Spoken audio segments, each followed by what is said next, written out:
Assalamualaikum warahmatullahi wabarakatuh.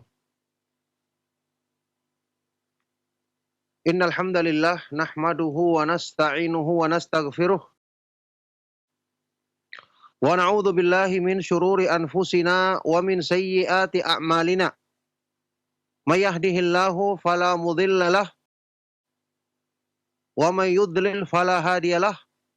Wa asyhadu an la ilaha illallah wahdahu la syarikalah wa asyhadu anna Muhammadan abduhu wa rasuluh. Allahumma salli wa sallim wa barik ala nabiyyina Muhammad wa ala alihi wa sahbihi wa man tabi'ahum bi ihsanin ila yaumiddin, amma ba'du. Alhamdulillah, ma'asyiral muslimin, para perhati Roja TV, juga para pendengar setia Radio Roja dimanapun antum berada. Alhamdulillah, kita bersyukur kepada Allah Subhanahu wa taala atas semua limpah nikmat dan karunia-Nya. Di kesempatan kali ini kita dipertemukan kembali di dalam majelis ilmu yang mulia dalam lanjutan pembahasan yang sangat bermanfaat, yang sangat menarik dari tulisan Al-Imam Abu Abdillah Ibnu Qayyim al-Jauziyah rahimahullah ta'ala, pembahasan al-ilmu fadluhu wa syarafuhu, keutamaan dan kemuliaan ilmu, yang merupakan petikan dari kitab beliau Miftahu Daris Sa'adah. Saat ini kita masih membahas tentang segi-segi keutamaan dan kemuliaan ilmu, yang sekarang kita sudah sampai di Al-Wajhul Tsamin was Sab'un. Segi yang ke-78. Segi yang ke-78. Majalisul ilmi riyadul jannah. Majelis ilmu adalah taman-taman surga. Ini jelas keutamaan dan kemuliaan yang sangat besar. Karena ilmu merupakan jalan yang mengantarkan kita dengan izin Allah Subhanahu wa taala menuju surga, maka gambaran tentang surga akan dirasakan oleh seorang penuntut ilmu ketika dia berada di majelis ilmu di dunia yang merupakan taman-taman surga. Kita lihat dalilnya. Hadis Ibnu Umar radhiyallahu taala anhuma anin Nabi sallallahu alaihi wasallam. Ditunjukkan dalam sebuah hadis yang diriwayatkan oleh sahabat yang mulia Abdullah ibnu Umar radhiyallahu taala anhuma, dari Nabi sallallahu alaihi wasallam, beliau bersabda, "Idza marartum bi riyadil jannati farta'u." Jika kalian melewati taman-taman surga, farta'u, maka merumputlah atau nikmatilah, bersenang-senanglah padanya. Qalu ya Rasulullah wa ma riyadul jannah. Para sahabat radhiyallahu taala anhum ajma'in bertanya, "Ya Rasulullah, apakah itu taman-taman surga? Apa maksudnya taman-taman surga di sini?" Qala, maka Rasulullah sallallahu alaihi wasallam bersabda, "Hilaqudz dzikri." Halakoh-halakoh, majelis-majelis yang disebut nama Allah. Majelis-majelis pengajian yang dibesarkan dan diagungkan nama Allah Subhanahu wa taala. Wa inna lillahi sayyaratin minal malaikati yatlubuna hilaqadz dzikri. Fa idza atau alaihim haffu bihim. Sesungguhnya Allah Subhanahu wa taala mempunyai para malaikat yang mereka selalu mencari majelis-majelis zikir, majelis-majelis pengajian di dunia. Kalau mereka telah menemukannya, telah mendapatkannya, mendatangi majelis tersebut, maka para malaikat itu akan meliputi, melingkupi majelis tersebut dengan sayap-sayap mereka. Akan melingkupi orang-orang yang hadir di majelis ilmu itu dengan sayap-sayap mereka. Ini hadis yang dijelaskan sebagai hadis yang derajatnya hasan dari berbagai jalurnya oleh Syekh Al-Albani rahimahullah ta'ala. Dijelaskan di dalam kitab Silsilatul Ahaditsis Shahihah.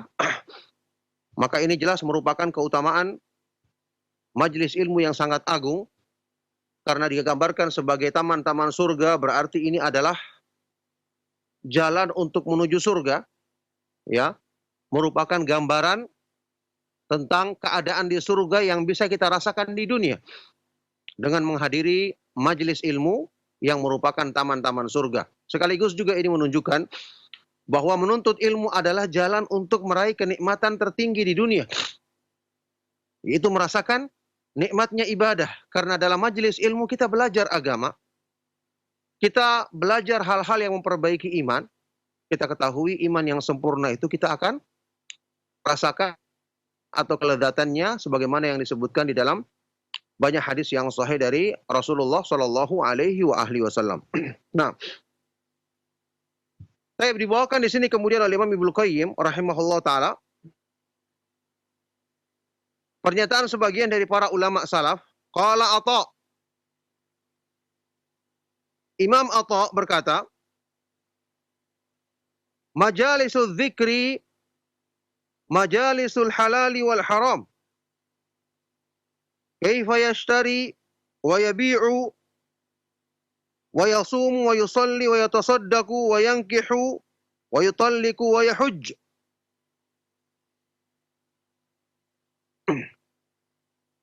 Atha berkata, yang dimaksud dengan majlis-majlis zikir adalah majlis atau halaqah yang membahas tentang halal dan haram. Bagaimana cara kita membeli yang halal, cara berjual beli yang halal, menjual yang halal, cara berpuasa, ya, salat, membahas tentang fikih puasa, tentang salat, cara bersedekah, cara menikah, cara mentalak, cara menunaikan ibadah haji. Yakni yang membahas agama Allah Subhanahu wa taala berdasarkan dalil dari Al-Qur'an dan Sunnah yang sahihah dari Rasulullah Shallallahu Alaihi Wasallam. Inilah taman-taman surga dalam kehidupan di dunia ini. Makanya para ulama salaf tidak asing semua bagi kita bagaimana semangat mereka dalam menuntut ilmu, bahkan mereka melakukan perjalanan yang sangat jauh untuk menimba ilmu, menemui orang-orang yang berilmu untuk mengamalkan keutamaan yang disebutkan di dalam hadis ini ataupun hadis-hadis yang semakna dengannya. Dzakarahul Khatib fi Kitabil Faqih wal Mutafaqih. Ini riwayat disebutkan oleh Imam Al-Khatib Al-Baghdadi dalam kitab Al-Faqih wal Mutafaqih. Baik, itulah segi yang ke-78. Sekarang kita melangkah ke segi yang berikutnya. Al-Wajhut Tasi' was Sab'un. Segi yang ke-79. Al-alimu wa fadluhu. Orang yang berilmu dan keutamaannya, kemuliaannya.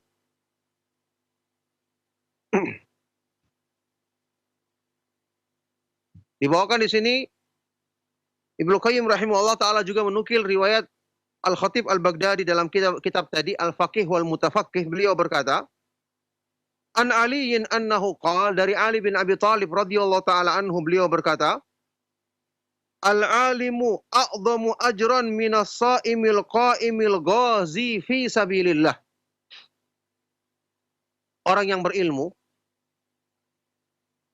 lebih besar pahalanya dibandingkan dengan orang yang berpuasa, orang yang melaksanakan sholat dan berperang di jalan Allah Subhanahu wa taala. 3 ibadah yang paling agung di dalam Islam, ya. Dia melaksanakan sholat, dia berpuasa, dia berperang di jalan Allah Subhanahu wa taala. Bersamaan dengan itu dikatakan orang yang berilmu lebih besar pahala yang didapatkan dibandingkan orang yang menunaikan ibadah ini. Kenapa? Karena orang yang berilmu yang mengajarkan kepada manusia sehingga ibadah-ibadah ini bisa benar dilakukan sesuai dengan keridhaan Allah Subhanahu wa taala. Orang yang berilmu yang dengan izin Allah Subhanahu wa taala, dengan taufiknya, yang mengajarkan kepada manusia bagaimana beriman dengan benar, bagaimana beribadah dengan benar sehingga ibadah mereka diterima oleh Allah Subhanahu wa taala.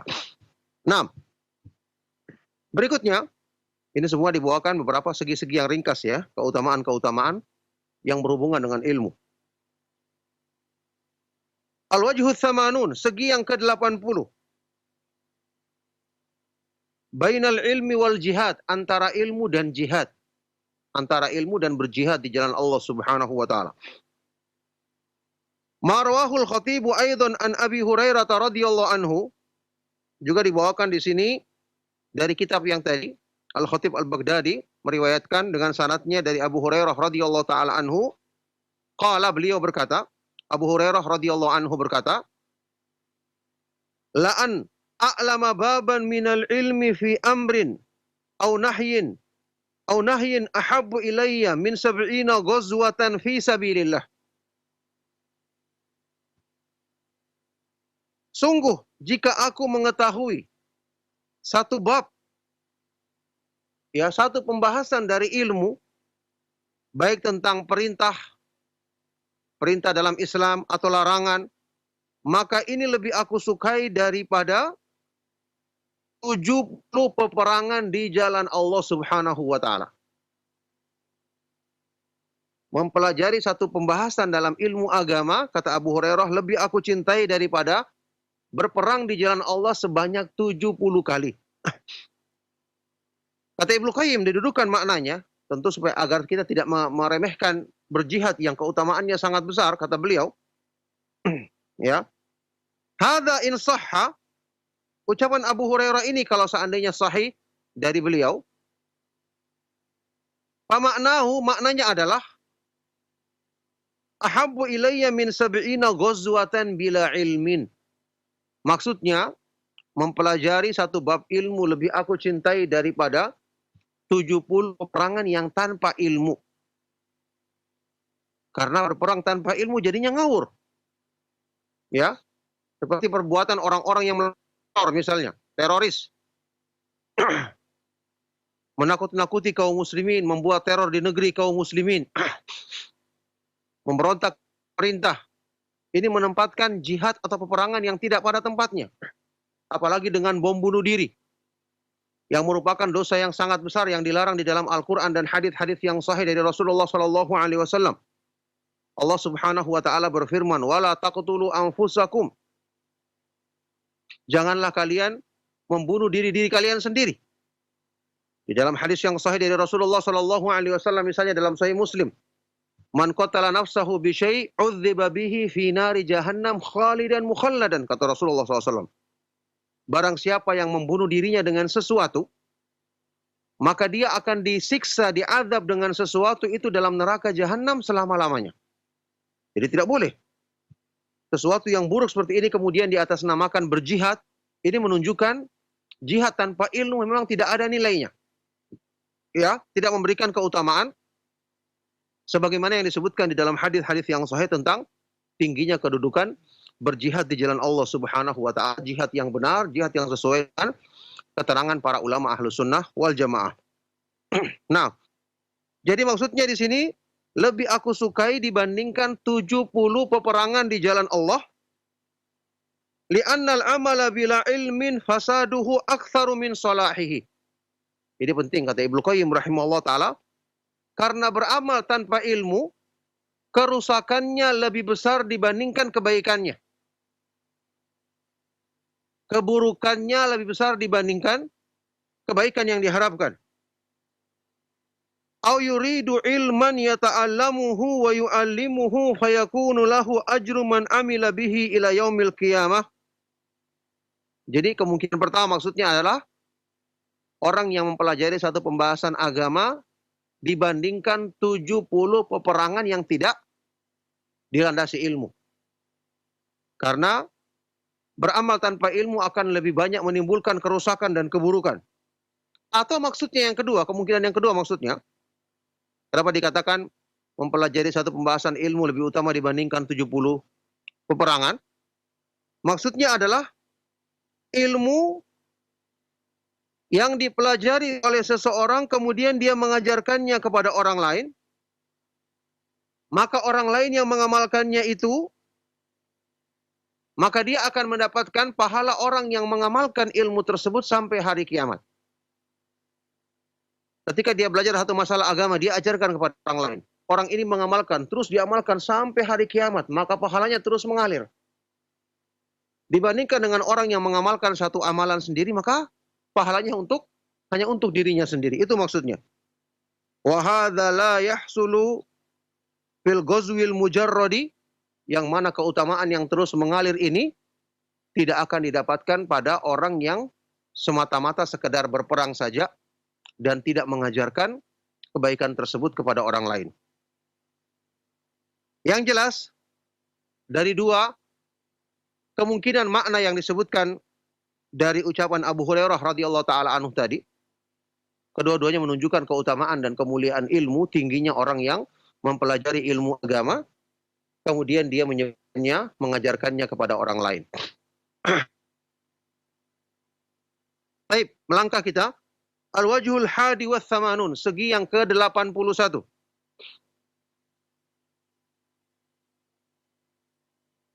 Bainal ilmi wal ibadah, antara ilmu dan ibadah.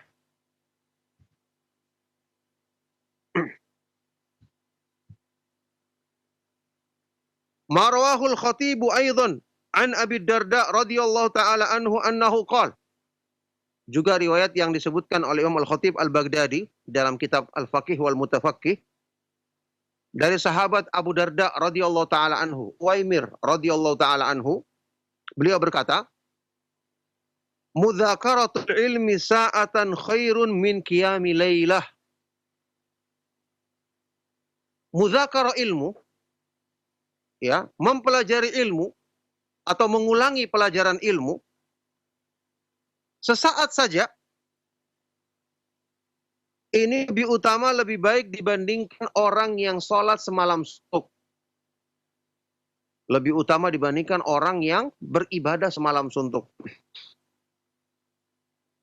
Subhanallah, ini keutamaan besar. Keutamaan yang agung. Mempelajari ilmu ini berhubungan dengan sebab untuk menyebarkan agama Allah Subhanahu wa taala kepada seluruh makhluk di alam semesta. Maka keutamaannya melebihi dari orang yang beribadah semata-mata untuk dirinya, ya, yang manfaatnya hanya untuk dirinya sendiri. Makanya mudzakarah, mengulangi pelajaran ilmu sesaat saja, lebih utama atau lebih baik daripada orang yang beribadah semalam suntuk. Berikutnya, al-wajhu tsani wa thamanun. Segi yang ke-82.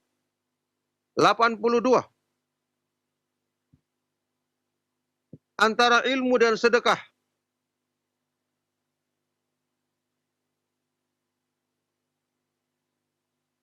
Marwahu anil Hasan.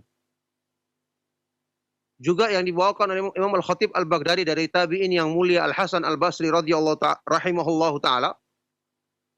Al-Hasan Al-Basri rahimahullah taala berkata, "La an ata'allama baban minal ilmi fa'u'allimuhu musliman ahabbu ilayya min an yakuna lid dunya kulluha fa'unfikuha fi sabilillah." Sungguh, jika aku mempelajari satu bab, satu pembahasan dari ilmu agama, kemudian aku ajarkan ilmu itu kepada seorang muslim lainnya, ini lebih aku sukai daripada jika aku memiliki semua dunia ini, seluruhnya, kemudian aku menginfakkannya atau mensedekahkannya di jalan Allah Subhanahu wa taala. Ya, kita perhatikan ini bukan infak sekedar uang 1 miliar, 2 miliar atau bahkan 10 miliar. Ini seluruh yang ada di dunia beserta isinya semua diinfakkan. Kata Al-Hasan Al-Basri, ternyata mempelajari pembahasan ilmu kemudian mengajarkannya kepada orang lain, lebih beliau cintai menginfakkan semua perbendaharaan yang ada di dunia ini di jalan Allah Subhanahu wa taala. Sekali lagi ini menunjukkan gambaran keutamaan dan kemuliaan mempelajari ilmu agama. Baik. Al-wajhu tsalits wa tsamanun, segi yang ke-83. Al-fiqhu min afdhalil ibadah. Fikih, memahami agama adalah termasuk ibadah yang paling utama. Qala Makhul, Imam Makhul Asy-Syami berkata, "Ma'ubidallahu bi afdhala minal fiqh." Tidaklah orang beribadah kepada Allah Subhanahu wa taala dengan ibadah yang lebih utama dibandingkan fikih, yaitu memahami ilmu agama.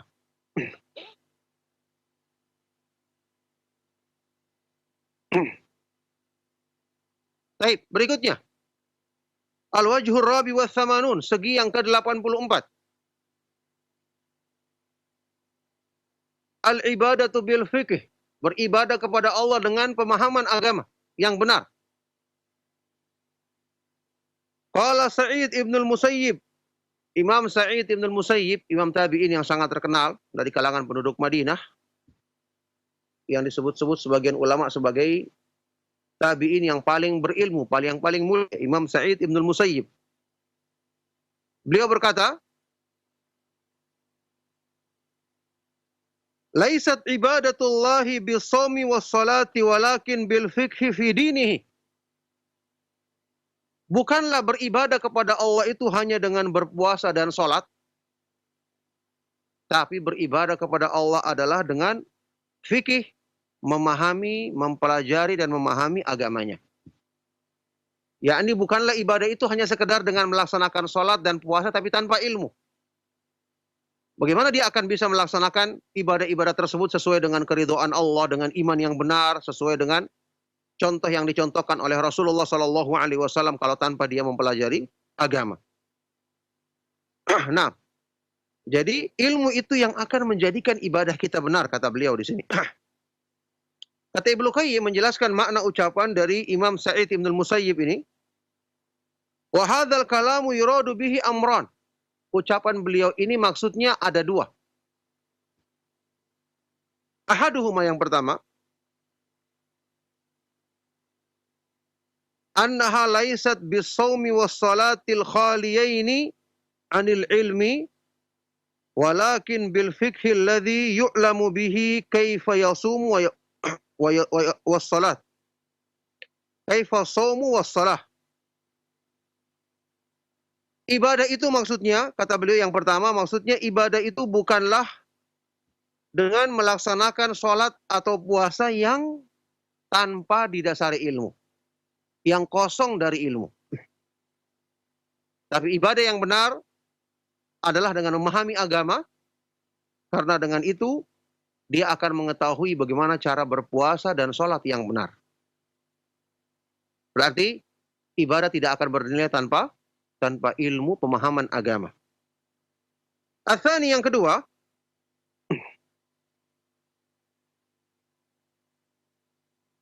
annaha laisatis shauma was-salata faqat balil fi dinihi min a'dhami ibadatihi. Yang kedua, ibadah itu bukan hanya puasa dan sholat saja. Makna yang kedua, ibadah itu bukan hanya puasa dan sholat saja, akan tetapi fikih, mempelajari agama Allah Subhanahu wa Ta'ala, ini termasuk seagung-agung atau sebesar-besarnya ibadah kepada Allah Subhanahu wa Ta'ala. Jadi ini agar kita ketahui seorang penuntut ilmu ketika dia belajar, ketika dia menulis, ketika dia menghafal, mempelajari kaidah-kaidah bahasa Arab misalnya, belajar tafsir, ketika dia duduk dalam belajar, dia ini telah menunaikan ibadah yang sangat agung, yang keutamaannya sangat besar di sisi Allah Subhanahu wa Ta'ala. Wa qad taqaddama al-kalamu fi tafdhilil alimi ala syahidi wa aksihi. Telah berlalu dibahas penjelasan tentang keutamaan orang yang berilmu dibandingkan orang yang mati syahid, dan juga sebaliknya, ya, bagaimana penjelasan Ibnu Qayyim rahimahullah ta'ala dalam masalah ini sudah kita lewati di pembahasan yang lalu. Ma'asyiral muslimin, para pemerhati Roja TV dan Radio Roja, juga para pendengar Radio Roja Kendari, dimanapun antum berada, kita perhatikan di sini keutamaan-keutamaan yang ringkas tapi memberikan motivasi besar. Ya, penjelasan yang sangat memotivasi orang-orang yang menuntut ilmu. Bagaimana gambaran kedudukan menuntut ilmu ini di kalangan para ulama Ahlus Sunnah wal Jamaah sampai dipuji dengan keutamaan yang demikian tinggi. Maka tentu ini memberikan semangat bagi kita semua untuk terus menuntut ilmu, mengkaji agama Allah Subhanahu wa Ta'ala, karena ini berhubungan dengan sebab kita meraih keridhaan Allah Subhanahu wa Ta'ala, sebab yang mudah mengantarkan kita menempuh jalan Allah Subhanahu wa Ta'ala, dan yang menjadikan ibadah kita semakin tinggi nilainya, semakin tinggi keutamaannya di sisi Allah Subhanahu wa Ta'ala. Barakallahu fikum, insyaallah cukup sampai di sini. Di kesempatan pagi hari ini semoga Allah Subhanahu wa taala menjadikannya sebagai sebab kebaikan untuk kemuliaan dunia dan akhirat kita. Kita beri waktu bagi antum yang ingin menyampaikan tanya jawab di waktu yang masih ada. Sallallahu wasallam wa barak ala nabiyyina Muhammad wa ala alihi wa sahbihi wa man tabi'ahum bi ihsan ila yaumiddin. Walhamdulillahi rabbil alamin. Nah, Ustaz, jazakallah khairan, Ustaz, barakallahu fik atas materi yang telah antum sampaikan di kesempatan pagi hari ini. Dan untuk berikutnya, ikhwatal Islam azan ya Allah wa iyyakum, para pemerhati roja, kami membuka sesi interaktif soal jawab bagi Anda yang ingin bertanya secara langsung. Ya, silakan. Halo. Ya. Assalamualaikum. Waalaikumsalam warahmatullahi wabarakatuh. Dengan siapa Bapak dan berada di Saya mana? Herman dari Sulawesi Selatan. Ya, silakan Pak Herman. Pertanyaannya apa? Herman dari Sulawesi Selatan. Begini Ustaz, jika seseorang yang ketiduran, dia meninggalkan sholat duhur, asar, maghrib, dan dia bangun pada waktu jam 9 malam. Baik, Bapak mohon maaf. Bagaimanakah cara mengerjakan sholat yang ditinggalkan tersebut? Iya, baik. Baik. Sudah kami terima Pak, itu saja pertanyaan Pak. Cukup Pak? Iya, baik. Terima kasih atas pertanyaan Bapak dan kepada Ustadz kami persilakan untuk menjawab. Silakan Ustadz. Ya, barakallahu fikum. Pertanyaan sangat bermanfaat dari Bapak Herman tadi ya, kalau tidak salah. Semoga Allah Subhanahu wa taala senantiasa melimpahkan rahmat dan kebaikan kepada beliau, kepada kita semua juga.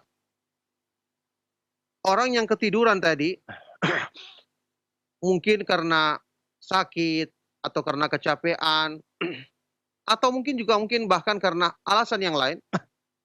Mungkin karena minum obat tidur misalnya sampai dia ketiduran dari tadi katanya duhur sampai dia bangun jam 9 malam. Ini disebutkan di dalam hadis yang sahih dari Rasulullah Shallallahu alaihi wasallam tentang orang yang kelupaan atau ketiduran. Ya. Rasulullah SAW bersabda, "Fal yusalliha hina dzakaraha." Hendaknya dia melaksanakan salat itu ketika dia sudah ingat, ketika dia terbangun. Maka ketika orang yang keadaannya seperti tadi, karena dia meninggalkannya bukan karena kesengajaan, tapi karena ketiduran, maka dia menunaikannya ketika dia sudah terbangun atau sudah sadar kembali, dan dia laksanakan sesuai dengan urutannya, sesuai dengan urutan salat, ya. Karena ketika dia bangun jam 9 berarti masih panjang waktu. Dia laksanakan dulu salat duhur, kemudian dia laksanakan salat asar, kemudian maghrib, kemudian isya. Ya, dia laksanakan di waktu itu juga, karena ketika itulah waktu bagi dia.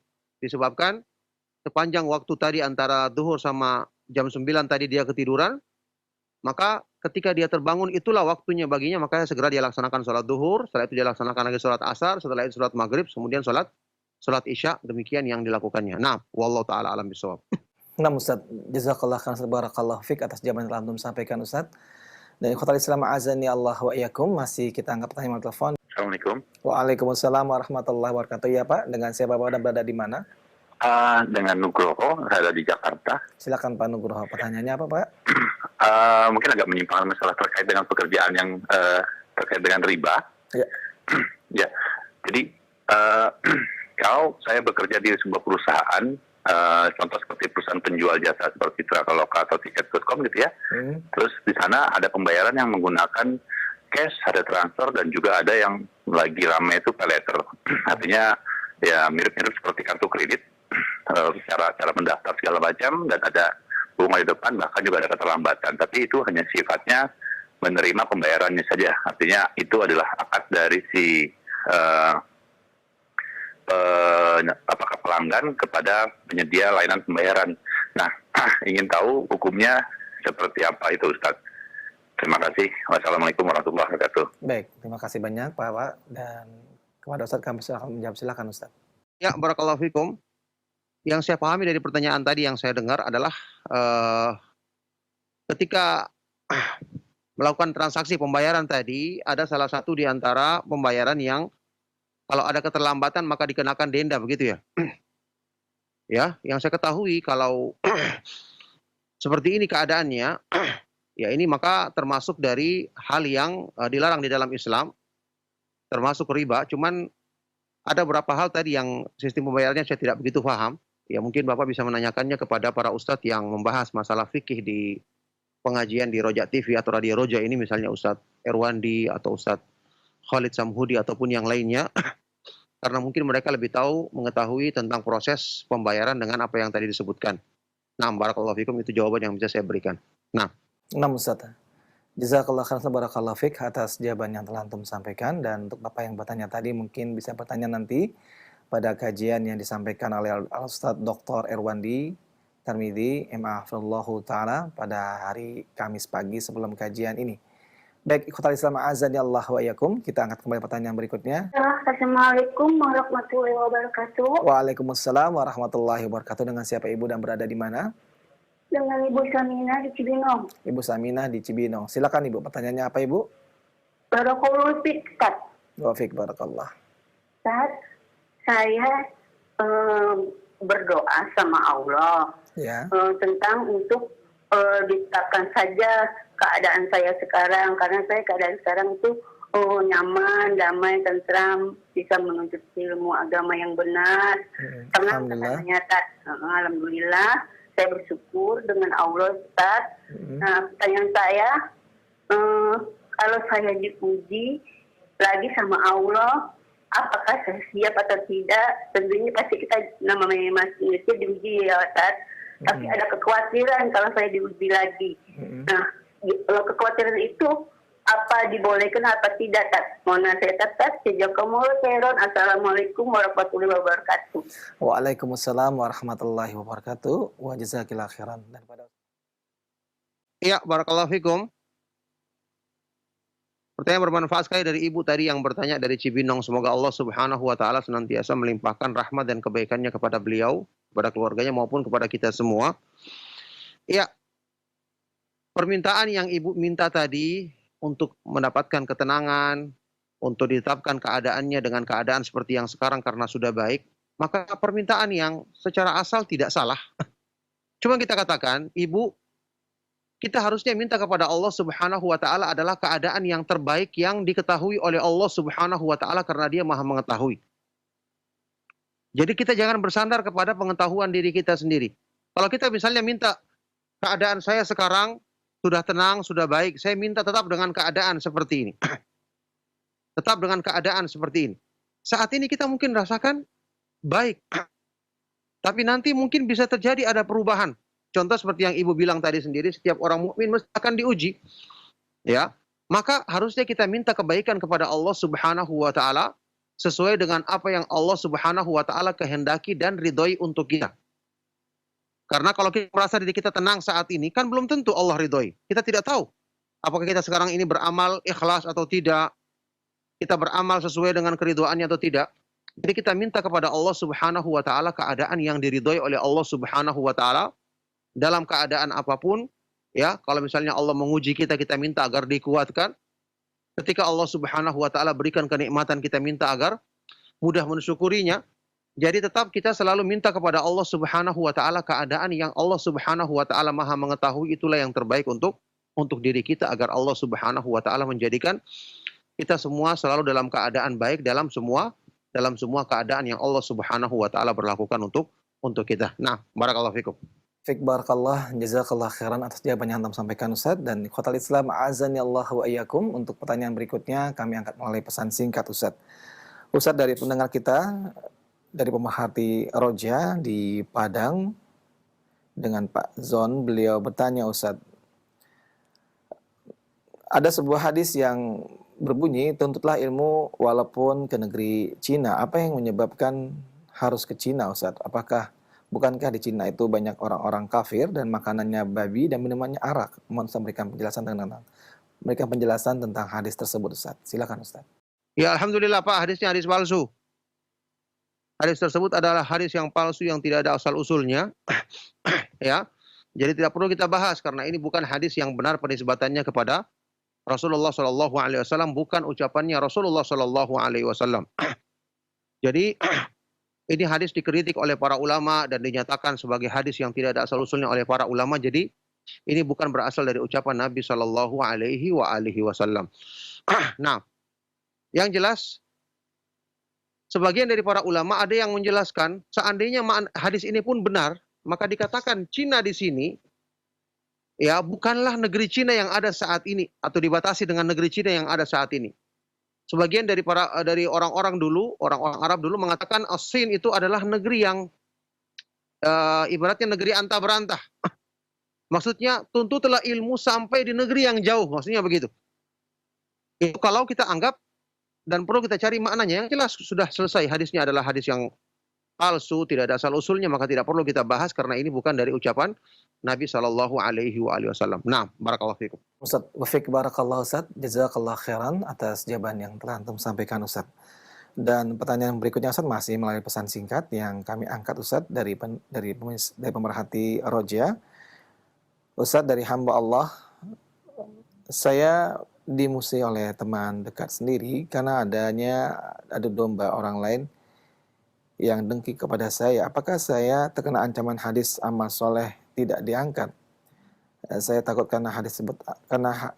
saya takut terkena hadis ancaman tersebut walaupun sudah berusaha memperbaiki hubungan. Mohon Ustaz memberikan penjelasan. Silakan Ustaz. Ya, barakallahu fikum. Pertanyaan bermanfaat sekali. Kalau antum, ya, yang bertanya ini tidak berusaha ikut-ikut dalam permusuhan tersebut, tidak ikut-ikutan permusuhan tersebut, tidak membuat permusuhan tadi, tapi teman kita yang membuatnya karena ada adu domba tadi, antum berusaha untuk mendekat atau minta maaf atau berdamai, maka tentu tidak masuk ke dalam ancaman yang disebutkan dalam hadis tersebut. Karena ancaman itu berlaku bagi orang yang membuat permusuhan, yang dengki atau yang melakukan permusuhan dan tidak mau mengusahakan sebab-sebab yang bisa mendekatkan kepada perdamaian. Makanya tetap antum tunaikan hak-hak dari teman tersebut, tetap ucapkan salam kepadanya, tetap berikan pemaafan. Kata Rasulullah SAW dalam hadis sahih riwayat Imam Muslim, "Ma zadallahu 'abdan bi'afwin illa 'izzan." Allah tidak menambah bagi seorang hamba dengan pemaafannya kecuali semakin ditambah kemuliaannya. Oleh karena itu insya Allah tidak termasuk ke dalam ancaman yang disebutkan dalam hadis tadi. Nah, barakallahu fikum. Barakallah Ustaz, jazakallah khairan Ustaz atas jawaban yang telah antum sampaikan Ustaz. Untuk pertanyaan berikutnya masih kami anggap tanya pesan singkat Ustaz. Ustaz mohon dijelaskan manakah yang lebih utama saat membaca Al-Quran dengan suara yang agak keras sehingga terdengar oleh orang lain yang ada di luar rumah kita, ataupun dengan suara yang lemah lembut buat kita sendiri karena dikhawatirkan ada riya di sana Ustaz. Mohon Ustaz memberikan penjelasan Ustaz, manakah yang lebih utama? Silakan Ustaz. Iya, barakallahu fikum. Tentu yang lebih utama adalah kita membacanya dengan memperdengarkan bagi diri kita sendiri atau memperdengarkannya bagi orang-orang yang memang mungkin ingin mendengarkan bacaan tersebut. Ada orang di luar rumah kita, kan mereka punya kesibukan, punya kegiatan. Harusnya kita malah tidak memperdengarkan kepada mereka disebabkan khawatirnya nanti mereka malah terjerumus ke dalam perbuatan dosa karena diperintahkan di dalam Al-Quran, فَإِذَا قُرِئَ الْقُرْآنُ فَاسْتَمِعُوا لَهُ وَأَنصِتُوا لَعَلَّكُمْ تُرْحَمُونَ. Dan jika Al-Quran dibacakan, dengarkanlah baik-baik dan diamlah agar kalian mendapatkan rahmat. Ya, ketika orang masih punya kegiatan atau aktivitas di luar rumah, jangan kita perdengarkan kepada mereka bacaan Al-Quran disebabkan mereka nanti terganggu padahal mereka sedang punya aktivitas yang mengharuskan mereka tidak bisa mendengarkan bacaan tersebut. Jadi kita yang justru membuat dosa bagi mereka. Oleh karena itu kita perdengarkan untuk diri kita sendiri, misalnya dalam rumah, atau kalau misalnya kita sedang belajar membaca Al-Quran sama-sama, ya kita perdengarkan sama orang yang di dalam halakoh majelis pengajian tersebut saja, tidak sampai melebihi dari orang-orang tersebut, atau tidak sampai memperdengarkannya kepada orang yang ada di luar rumah. Nah, barakallahu fikum. Ustaz Taufik barakallah, jazakallah khairan Ustaz atas jawaban yang telah antum sampaikan Ustaz. Ikhwatal Islam azani Allah wa iyyakum. Untuk berikutnya kami angkat pertanyaan melalui telepon. Ya, silakan. Assalamualaikum. Waalaikumsalam warahmatullahi wabarakatuh. Dengan siapa Bapak dan berada di mana? Kadaan dari Cianjur. Ya, silakan Pak Kadaan. Apa pertanyaannya Pak? Iya, begini Pak Ustadz. Kita kan dilarang berpuasa sehari ataupun 2 hari sebelum Ramadan Ustadz. Ya. Bagaimana kalau misalkan kita sudah mendapatkan puasa sunnah, contohnya Senin Kemis, pas bertepatan dengan hari Senin itu tanggal 29 ataupun 30 Sya'ban Ustaz, apakah boleh puasa di hari itu Ustaz? Ya. Terus yang kedua, kalau misalkan punya hutang qada puasa tahun kemarin Ustaz, karena lalai jadi tidak sempat diqada di tahun ini, apakah nanti setelah lebaran itu diqada, apakah ada kafarahnya Ustaz atau hanya qada aja Ustaz? Baik, Ya, terima kasih. Assalamualaikum warahmatullahi wabarakatuh. Waalaikumsalam warahmatullahi wabarakatuh. Nah, kepada Ustaz kami silakan menjawab. Silakan. Ya, barakallahu fikum. Pertanyaan sangat bermanfaat sekali dari beliau yang bertanya. Semoga Allah Subhanahu wa taala senantiasa melimpahkan rahmat dan kebaikannya kepada beliau, keluarga, dan juga kepada kita semua. Ada dua pertanyaan tadi. Pertama, yang berhubungan dengan puasa Senin Kamis atau puasa yang biasa dilakukan bertepatan dengan sehari atau 2 hari sebelum Ramadan. Memang ada larangan dalam hadis Rasulullah SAW, hadis yang sahih. Rasulullah SAW bersabda, la yataqaddamanna ahadukum bisawmi yaumin aw yaumain. La yataqaddamanna ahadukum Ramadan bisawmi yaumin aw yaumain. Janganlah sekali-sekali salah seorang di antara kalian mendahului puasa Ramadan, mendahului bulan Ramadan dengan puasa hari atau 2 hari. Tapi ada kecualinya, di akhir ini disebutkan, illa rajulan kana yasumu sauman falyasum dzalikal yaum. Kecuali seseorang yang terbiasa berpuasa sunnah, ya, maka dia boleh berpuasa atau 2 hari sebelum Ramadan tersebut. Jadi termasuk yang dikecualikan, apa Bapak tanyakan tadi, orang yang biasa puasa Senin Kamis atau mungkin puasa Daud atau puasa sunnah bertepatan dengan sehari atau 2 hari sebelum Ramadan, maka ini tidak mengapa dan diperbolehkan karena dia disebutkan pengecualiannya dalam hadis ini. Adapun yang dilarang adalah orang yang tidak terbiasa berpuasa atau orang yang sekedar katanya untuk kehati-hatian, padahal tidak ada kehati-hatian dalam masalah ini. Kita harus menetapkan Ramadan dengan melihat bulan sabit atau menggenapkan hari di bulan Sya'ban menjadi 30 hari. Ya, tidak ada kehati-hatian yang dimaksud. Jadi kalau itu puasa sunnah yang biasa dilakukan, maka tidak mengapa untuk kita lakukan di sehari atau 2 hari sebelum Ramadan tadi. Nah, yang kedua, ketika orang yang lupa qada di tahun lalu, maka harus dia bersegera untuk mengqadanya sekarang. Sekarang masih ada kesempatan. Dia qada saat ini juga, usahakan untuk diselesaikan qada tersebut. Ya. Kalau dikatakan tadi dia lupa di tahun lalu, maka sekarang dia ingat dan sekarang dia dengar nasihat ini, dia laksanakan sekarang, qada masih ada waktu ini. Kalau sampai dia kelupaan lagi, maka terpaksa dia laksanakan setelah bulan Ramadan yang ini, yang akan datang nanti, dan tidak ada kafarah baginya. Kalau betul-betul dia memang itu bukan juga karena kesengajaan, tidak ada kafarah baginya, maka dia mengqadanya setelah bulan Ramadan dan diharuskan dia untuk bersegera mengqada puasa tersebut supaya nanti tidak terjadi lagi kelalaian ya sebagaimana yang terjadi di tahun yang lalu. Nah, barakallahu fikum, ya, saya minta maaf ini merupakan pertanyaan yang terakhir karena ada hal yang mendesak, ya. Semoga Allah Subhanahu wa taala senantiasa melimpahkan kebaikan bagi kita semua. Kan sebab-sebab yang mendekatkan kita selalu kepada ridha Allah Subhanahu wa taala, menuntut ilmu yang bermanfaat dan mengamalkannya. Mohon maaf atas segala yang salah dan kurang. Kami cukupkan. Sallallahu wasallam wa barak ala nabiyina Muhammad wa ala alihi wa sahbihi wa man tabi'ahum bi ihsan ila yaumiddin walhamdulillahi rabbil alamin. Subhanakallahumma wa bihamdika asyhadu an la ilaha illa anta astaghfiruka wa atubu ilaik. Wassalamualaikum warahmatullahi wabarakatuh.